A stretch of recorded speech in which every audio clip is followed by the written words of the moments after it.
Hello friends, welcome to today's discussion. तो आज भी हम आज के कुछ इंपॉर्टेंट एडिटोरियल्स और ओपिनियंस को डिस्कस करने वाले हैं। तो चलिए शुरू करते हैं।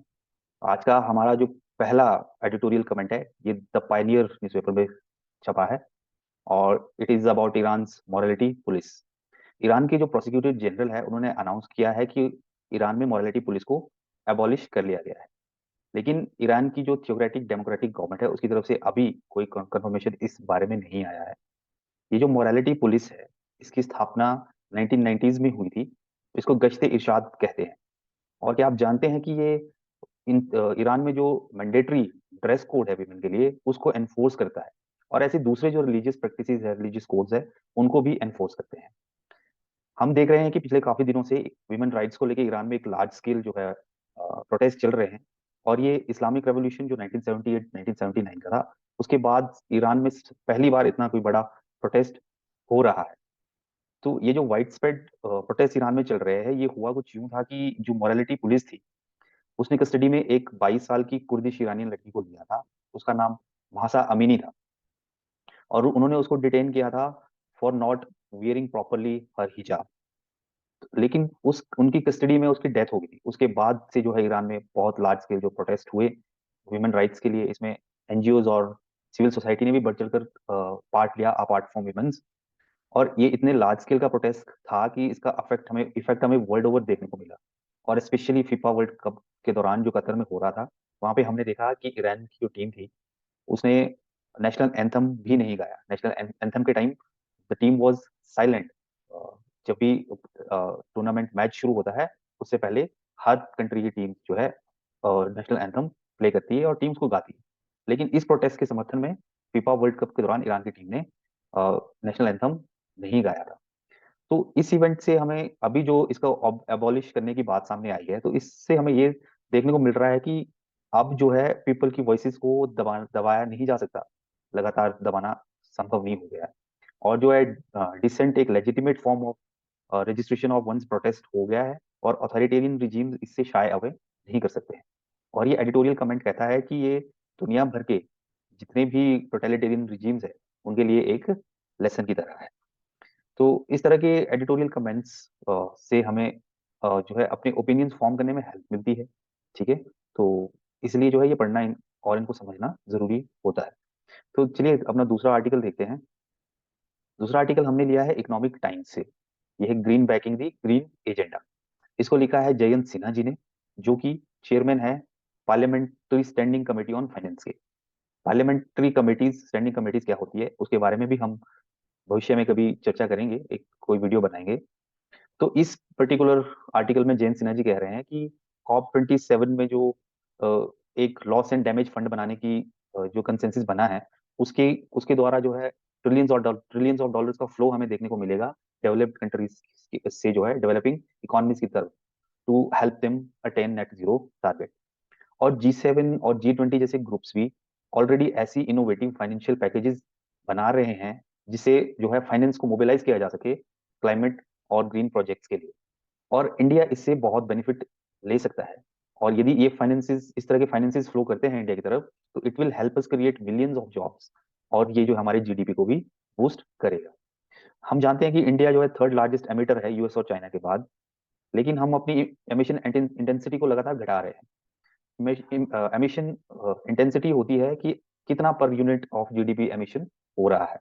तो उसमें जो है रिडक्शन हमें देखने को मिल रही है। लेकिन अगर डेवलप्ड नेशंस और चाइना जो है अपने जो डिकार्बनाइजेशन और एमिशन को मिटिगेट करने के रास्ते पे सही तरीके से आगे बढ़ते हैं, तो 2040 तक इंडिया लार्जेस्ट एमिटर होगा वर्ल्ड का।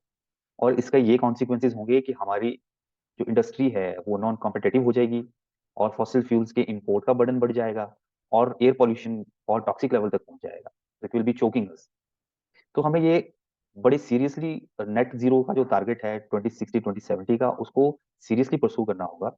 और उसके लिए जरूरी ये है कि हम रैपिडली मूव करें from coal to renewables in the fuel category. और अपना ट्रांसपोर्टेशन को जितनी जल्दी हो सके इलेक्ट्रिक मोड पे ले आए। और अपनी की इंडस्ट्रीज लाइक सीमेंट, फर्टिलाइजर्स, उसको ट्रांसफॉर्म कर लें। और अपने एंटायर फूड सिस्टम को जो है वो रीवैम्प करें। क्योंकि अगले जो 2 और 3 डेकेड्स रहने वाले हैं, वो डिकार्बनाइजेशन इन्वेस्टमेंट का रहने वाला है। और प्राइवेट सेक्टर को जो है मैसिवली पार्टिसिपेट करना होगा और अपना जो ग्रीन क्लाइमेट इन्वेस्टमेंट है उसको बढ़ाना होगा।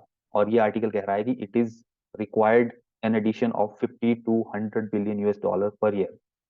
और गवर्नमेंट्स और कॉरपोरेट्स को अपना जो है ग्रीन प्रोजेक्ट्स में इन्वेस्टमेंट और फॉरेन कंट्रीज से इन्वेस्टमेंट को सोर्स करने को डबल करने की आवश्यकता है।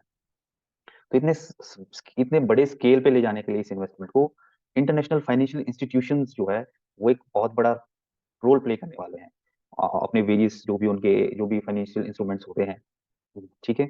और जयंत सिन्हा जी कह रहे हैं कि इंडिया को जो अभी G20 की प्रेसिडेंटशिप मिली हुई है उसका एडवांटेज लेना चाहिए कि वो अपने ग्रीन एजेंडा को पुश करे। जो क्लाइमेट फाइनेंसिंग है, क्लाइमेट चेंज है, ये आज के टाइम का सबसे बड़ा बर्निंग इशू है। और इसमें जो भी चीजें हो रही हैं, चाहे टेक्नोलॉजिकली हो, फाइनेंशियली हो, इकोनॉमिक वे में हो, ये जो है सच चीज जो है फ्यूचरिस्टिक वे में होने वाली है। फ्यूचर में ये बहुत बड़ा पार्ट होने वाला है हमारी एंटायर इकोनॉमी का।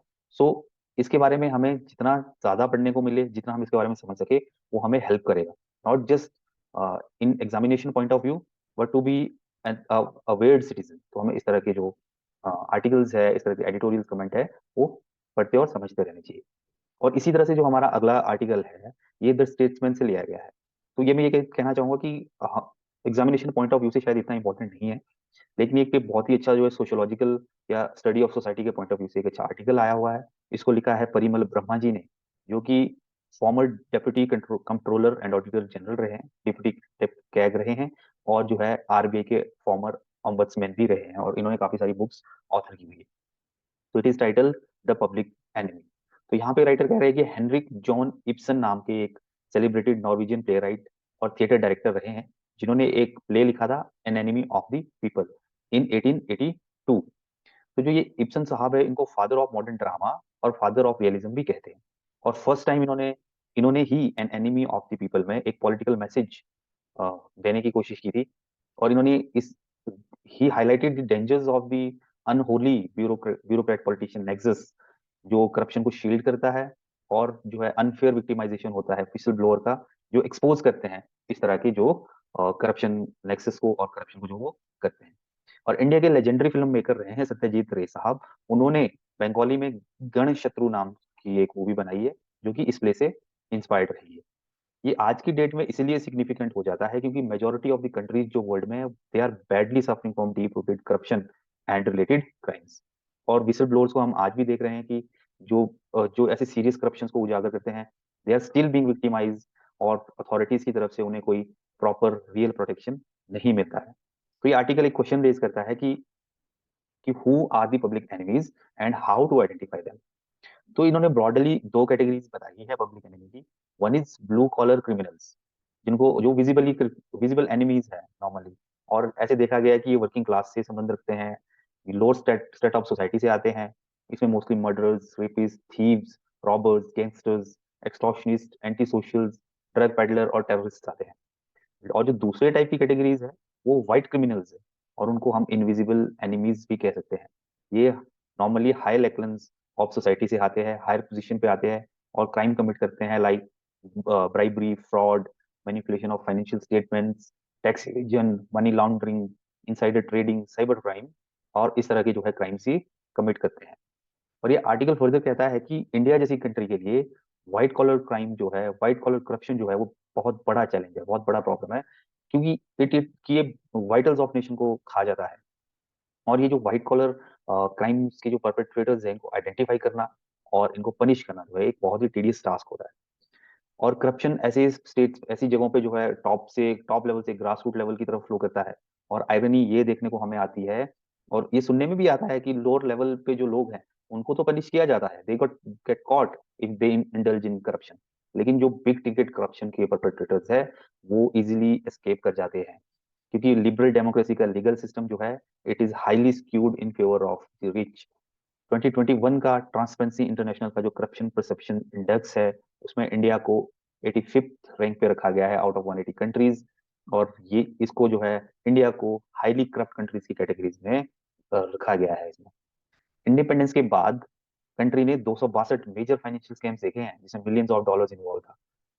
According to historian Angus Maddison, in 1820 India और चाइना इकट्ठे जो है वर्ल्ड का 50% जीडीपी कंट्रीब्यूट करता था, जिसमें 23% इंडिया का शेयर था और 27% चाइना का।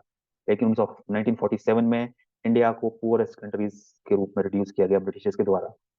लेकिन इंडिपेंडेंस के बाद भी ये जो लूटिंग स्प्री थी ये जारी रही।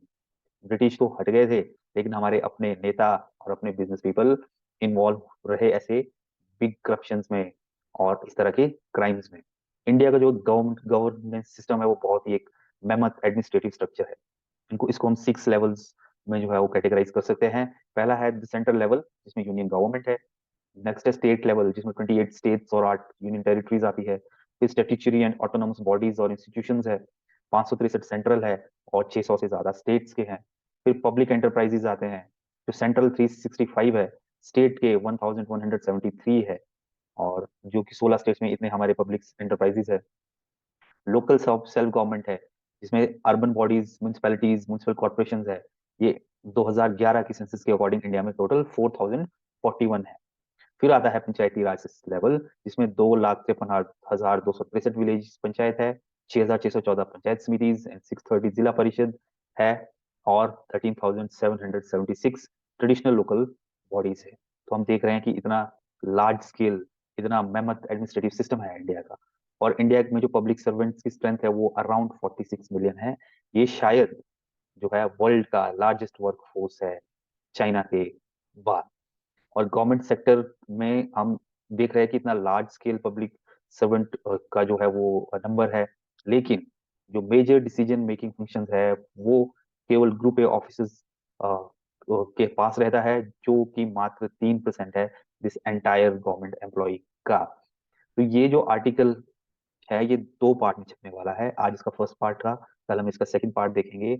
और जो ये पब्लिक एनिमीज कौन होते हैं, कैसे उनको आइडेंटिफाई किया जाए and how to rectify the situation problem, उसके बारे में डिस्कशन होगा।